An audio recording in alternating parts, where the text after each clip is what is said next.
back to Spectrums. Our next guest is a youth program developer and also volunteers with Plain Talk Milwaukee, an organization developed to bring awareness to youth about their reproductive health. Please help us welcome Tristian Gross.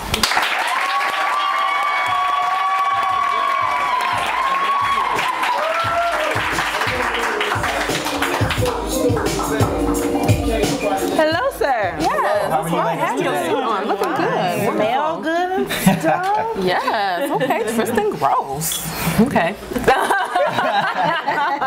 So we got caught up in the smell. So, you know, we all this feminine energy going on. We got a man. Great. Tell us about Plain Talk. Well, Plain Talk is an organization, and what we do, we're dedicated to removing some of the stigma that's related with reproductive health. Because what tends to happen is people look at sex and reproductive health as something completely and totally different than their actual health, and those things are related. And it's really it's an abstinence-based program. So we tell the youth that we work with, and we also speak with parents. The surest way to prevent STIs and pregnancy is by not having sex. We all know that. But the thing about it, you look at the statistics in the city, it's happening. Yeah. And so what we need to do is we need to start educating people around their reproductive health. How do you speak to others? How do you negotiate yourself out of those situations? And what information do you need to know so that you can make a responsible decision? Right. So how do you actually bring awareness? I mean, obviously the statistics, but do you guys have forums, or how do people... Exercises, like how is it that you get them aware?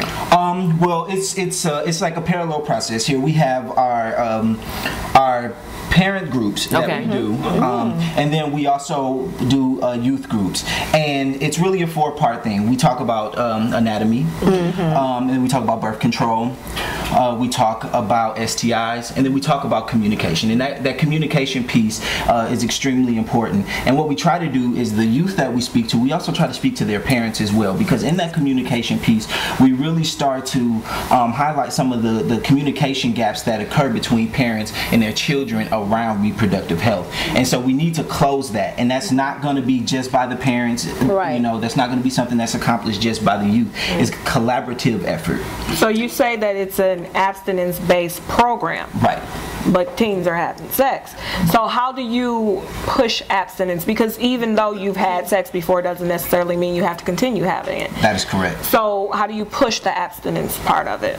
Well, what we do is we work with our youth to build their self-esteem.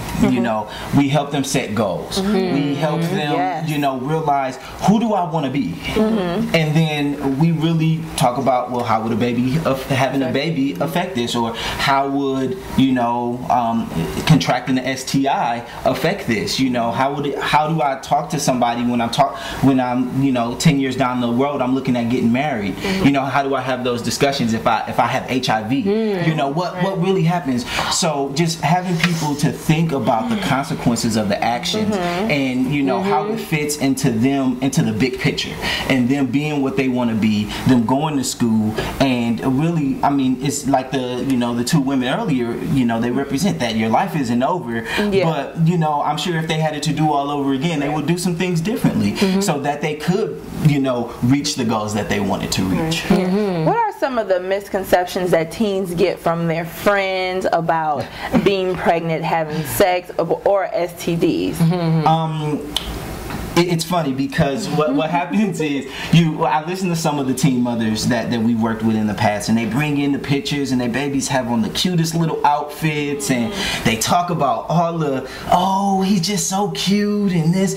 They don't talk about the waking up in the middle of the night. They don't talk about the drama. They don't talk about the dirty diapers. Like, they don't have those conversations, and then it's just so many misconceptions around the act of having sex itself. Like everybody said earlier today, that nobody told me it hurted. Nobody told me it was awkward. Nobody told me it was going to be it was going to be weird with the person that I had sex with. Especially media. Media is like, it's just everything in the world. They make it so they've turned it into something that's make it so romantic. They Hollywoodized it. Right. No, it's not that way really at all. I think we were just talking about, like, when we were off camera, we were saying, like, why don't we have a teenage male perspective, and we were just had a hard time trying to get men on here, but they are having babies too.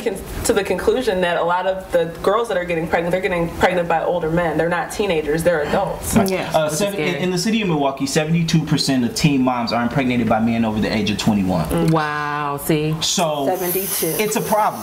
It's definitely a problem. What is that? Why do they want these babies? Yeah, I was 14, understand. mine was 18, so it does seem like there is an age gap between the female and the male. I don't get that. Well, you have older men who are, for the most part, taking advantage of younger women who the don't vulnerability, the structure, the knowledge or the negotiation skills to handle those situations. Young ladies, do you hear this? Right. Do you hear this? You need to listen to that. These men don't want you for your love and companionship. You'll see if you ever have a baby. And to be with you forever. Wow. Yeah, I mean, teen pregnancy is not a problem for teen girls. It's not a problem for teen boys. It's not a problem for grandparents. It's a community issue. Because what happens is when a teen brings a baby into this world, it has an effect on our community. As she's uninsured, it's around the ballpark figure. I mean, in 2006 it was about $73,000, and I mean with the value of the dollar decreasing and inflation shooting up, I'm sure it's way more than that now. But the impact that it has on the community and our ability and the ability for our youth to really reach their dreams is devastating.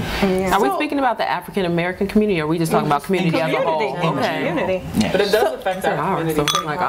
So what do you think, Tristan? How can we help? I mean, we don't have children, but how can we help? I think Ms. Patterson made a good point when she was on stage, and she was speaking about as early as age 7. Yeah. She was speaking to her daughters around their reproductive health. I mean, from the point your child walks up to you and says, "Where do babies come from?" You need to start having this discussion.